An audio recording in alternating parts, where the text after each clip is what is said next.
right, good morning. My name is Russell Ralston. I'm the Deputy Program Manager of EVA at Axiom Space. In the suit here this morning is Jim Stein.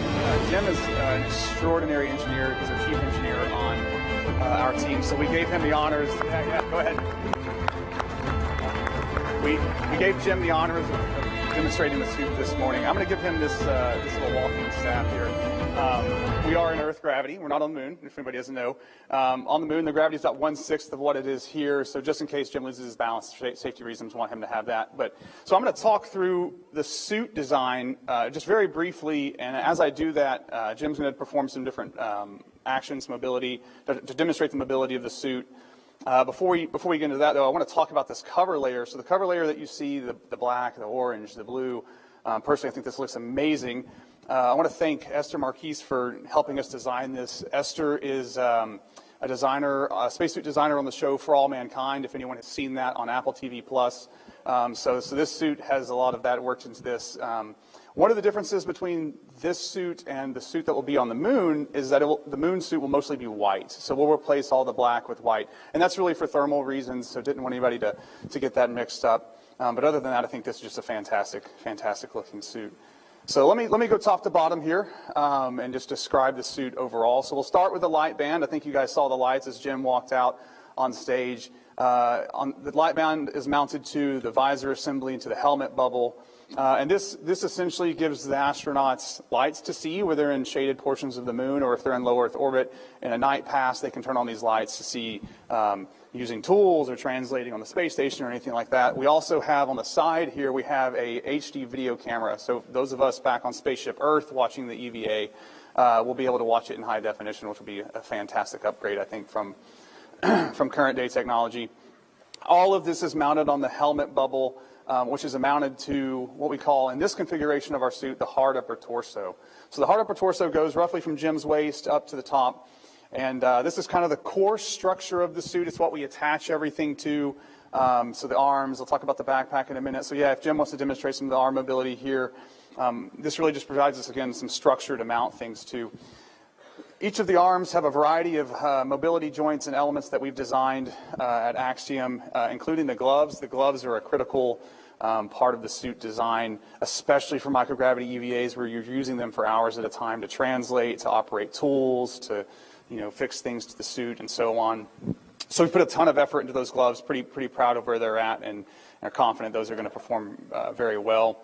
If Jim turns to the side here, some people may be wondering, hey, how do you even get in this suit? There's a hatch on the back, actually. You can see two hinges here. So this suit's a little bit different than the suits of kind of today that's used on the space station. So this is called a rear entry design or a back entry design. This hatch would open up. You would put your feet in, put your arms in, and then kind of shimmy down into the suit, and then we would close the hatch. Mounted to the hatch is this box, affectionately known as the backpack. We call it the portable life support system. So inside of this box are all the parts and the components to kind of keep you alive while you're doing EVA. You can think of it as like a very fancy scuba tank and air conditioner kind of combined into one.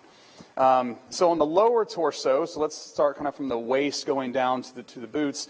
I'll let Jim do some squats and lunges and just show off some of the mobility that the suit has and demonstrate some different movements. There's a variety of joints that we've put as well into the lower torso assembly, and this is going to be a huge improvement over the Apollo suits. The Apollo suits didn't have many of these types of joints that we've put in this suit, so the astronauts will be more comfortable, have an easier time walking, performing tasks, getting down to to pick up a rock or something like that, or use a geology tool. And then the other thing that, yeah, that's a great demonstration there by Jim. The other thing I wanted to touch on is the boots. The boots are a critical part of the suit, especially for the Artemis 3 mission and missions to the South Pole of the moon. We'll be entering regions called permanently shadowed regions. These are regions of the moon that never see sunlight, and they're very, very cold. And so it's very important that we insulate the boots appropriately to keep the astronauts' feet comfortable during the EVA. That's a portion of the design. There's as Mr. Suffredini mentioned, there's many portions of this design that we've kind of adopted from XEMU and are continuing to refine. That's an excellent portion. The XEMU team did a tremendous job, and a lot of our teammates did a tremendous job designing those boots. So we're taking those forward and refining them to flight. Those are really a key aspect of the suit. I think I've covered everything pretty quickly here at a high level. I don't think I've missed anything here.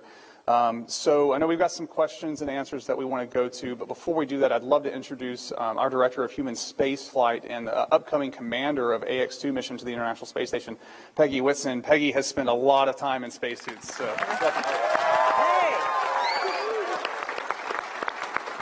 I'm so excited to be here today. This is a great example of what innovation can do. This is going to be such a much more flexible suit, and the range of motion is really going to improve the astronauts' ability to do all those tasks that they're going to do while they're out exploring on the lunar surface.